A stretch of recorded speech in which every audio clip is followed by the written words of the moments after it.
Hello दोस्तों, मेरा नाम रिया है। 22 साल की उम्र में मेरे सपने आसमान छूने को बेताब हैं, लेकिन मेरी जड़ें मेरे गांव की मिट्टी से जुड़ी हैं। लोग कहते हैं, मेरी आंखें बोलती हैं और मेरे कमर तक लहराते काले बाल किसी कविता की तरह लगते हैं। मेरी त्वचा का रंग दूधिया है, जिस पर धूप भी ठहरने से हिचकिचाती है। मैं कॉलेज की छात्रा हूँ, पर छुट्टियों में अपने गांव आ जाती हूँ, अपने दादाजी के पास। उनका ख्याल रखने वाला मेरे सिवा और है भी कौन। जब मैं साड़ी पहनती हूँ तो गांव के लोग कहते हैं कि मैं अपनी दादी की परछाई लगती हूँ।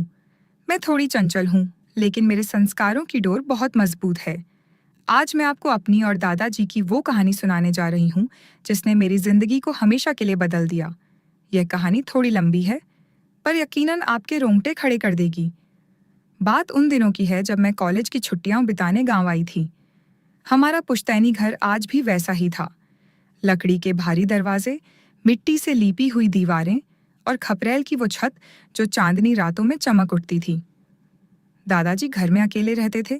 दादी को गुजरे कई साल हो चुके थे। दादाजी की उम्र 70 के पार है, पर उन्हें देखकर कोई इस बात का अंदाजा नहीं लगा सकता। ऊंचा कद, चौड़ा सीना और सफेद घनी दाढ़ी जो उन्हें किसी ज्ञानी आर्षि जैसा बनाती है। वो अभी भी खेतों में थोड़ा बहुत काम कर लेते हैं।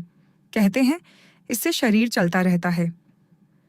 मैंने गांव वालों से सुना था कि अपनी जवानी में दादाजी पूरे इलाके में मशहूर थे। उनकी उम्र के लगभग सभी लोग अब या तो बिस्तर पर हैं या दुनिया छोड़ चुके हैं, लेकिन दादाजी आज भी किसी नौजवान की तरह फुर्तीले हैं। उनकी अच्छी सेहत का राज उनकी खुराक थी। दिन में 3 बार दूध, घर का बना घी और पौष्टिक खाना। जब मैं घर पहुंची तो दादाजी ने मुझे अपनी मजबूत बाहों में भर लिया। आ गई मेरी लाडो। उनकी आवाज में वो अपनेपन की गर्माहट थी जो शहर की भीड़ में खो जाती है। पहले दिन मैंने घर की साफ सफाई में मदद की। शाम को जब दादाजी बाहर से लौटे तो पसीने में भीगे हुए थे। बोले, बेटी, 1 कप चाय बना दे। मैं चाय बनाकर लाई तो वो आराम कुर्सी पर बैठे थे। चाय पीते हुए उन्होंने मुझे गौर से देखा और बोले, रिया, तू तो बहुत बड़ी हो गई है। अब तेरे लिए एक अच्छा सा लड़का देखना पड़ेगा। मैं उनकी बात सुनकर शर्मा गई और हंसते हुए वहां से भाग गई। अगली सुबह दादाजी बोले, चल, तुझे गांव के पीछे वाला वो प्राचीन कुआं दिखाता हूँ। कहते हैं, उसका पानी पीने से शरीर में नई ऊर्जा आ जाती है। हम दोनों चल पड़े। रास्ता थोड़ा जंगली था। दादाजी आगे आगे चल रहे थे और मैं उनके चौड़े कंधों को देख रही थी। अचानक मेरा पैर एक जड़ में उलझा और मैं लड़खड़ा गई। इससे पहले कि मैं गिरती, दादाजी ने पलक झपकते ही घूम कर मुझे थाम लिया।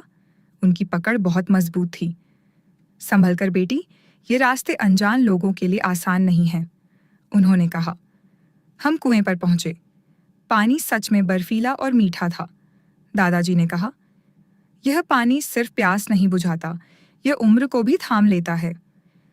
मुझे उनकी बात थोड़ी अजीब लगी, पर मैंने ज्यादा ध्यान नहीं दिया। शाम को हम छत पर बैठे थे। तारे टिमटिमा रहे थे। दादाजी मुझे एक राजा रानी की कहानी सुनाने लगे।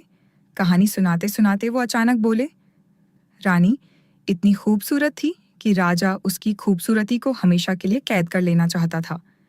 उनकी आवाज में एक अजीब सा ठहराव था।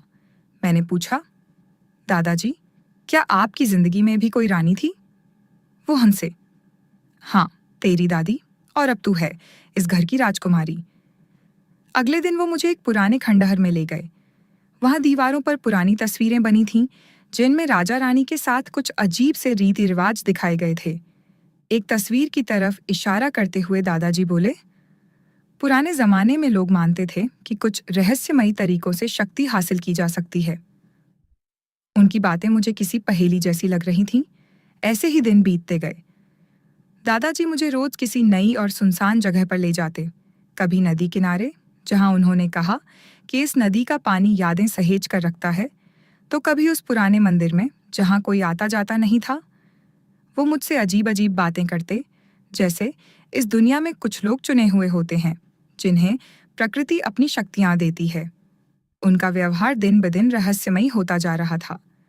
वो मुझे घंटों तक घूरते रहते, जैसे मेरे अंदर कुछ खोज रहे हों। 10वें दिन की रात थी। गांव में गहरा सन्नाटा था। दादाजी मुझे घर के पीछे उस बूढ़े बरगद के पेड़ के पास ले गए, जिसके बारे में गांव में कई डरावनी कहानियां मशहूर थीं। उनके हाथ में एक पुराना जंग लगा संदूक था। आज उनकी आंखों में न वो प्यार था न वो शरारत, बस एक गहरा रहस्य तैर रहा था, जिसे देखकर मेरे अंदर एक अनजाना सा डर पैदा हो रहा था। रिया बेटी, उनकी आवाज़ बहुत धीमी और गंभीर थी। इन 10 दिनों में मैंने तुझे परखा है, तुझे तैयार किया है। आज मैं तुझे हमारे खानदान का सबसे बड़ा राज बताने वाला हूँ। मेरा दिल जोर जोर से धड़कने लगा। मुझे अब समझ आ रहा था कि दादाजी का इतना जवान दिखना, उनकी वो अजीब बातें और मुझे इन सुनसान जगहों पर लाना, ये सब किसी बड़े राज का हिस्सा था। उन्होंने संदूक खोला। यह ताबीज, दादाजी ने फुसफुसाते हुए कहा, एक दरवाजा है। उस कुएं के नीचे एक गुप्त रास्ता है जो एक ऐसी जगह जाता है जहां वक्त ठहर जाता है। मेरी रीढ़ में सिहरन दौड़ गई। तो क्या यही वजह है दादाजी की जवानी की? उन्होंने ताबीज मेरे हाथ में रखा। वो अजीब तरह से ठंडा था। इसे पहनने से पहले तुझे एक वादा करना होगा, वो बोले। और अगर वादा तोड़ा तो? उन्होंने अपनी बात अधूरी छोड़ दी। अचानक तेज हवा चलने लगी और बरगद के पत्तों से किसी के रोने जैसी आवाज आई। दादाजी, यह सब क्या है? मैंने कांपते हुए पूछा। वो मुस्कुराए, पर उनकी मुस्कान में अपनापन नहीं था। तूने मुझ पर भरोसा किया ना रिया? अब आखिरी पड़ाव बाकी है। इस ताबीज को पहन और मेरे साथ चल। जो राज वहां दफन है, उसका ताल्लुक तेरी दादी से है और शायद तुझसे भी। जैसे ही मैंने ताबीज को छुआ, मेरे दिमाग में एक धुंधली सी तस्वीर उभरी। एक औरत जिसका चेहरा हूबहू मेरे जैसा था, दर्द से चीख रही थी। उसके पीछे दादाजी खड़े थे, बिल्कुल जवान, लेकिन उनकी आंखों में एक अजीब सी चमक थी।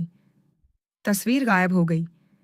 दादाजी ने मेरे कंधे पर हाथ रखा और फुसफुसाए, जो आगे होने वाला है वो दुनिया की कोई कहानी तुझे नहीं बता सकती। मैंने तुझे इसलिए चुना है क्योंकि तेरा खून हमारे जैसा है। अब आगे क्या होगा? क्या रिया वो ताबीज पहनेगी? उस गुप्त रास्ते के पीछे क्या छिपा है? और दादाजी का असली मकसद क्या है? ये सब जानने के लिए अगला भाग जरूर पढ़ें।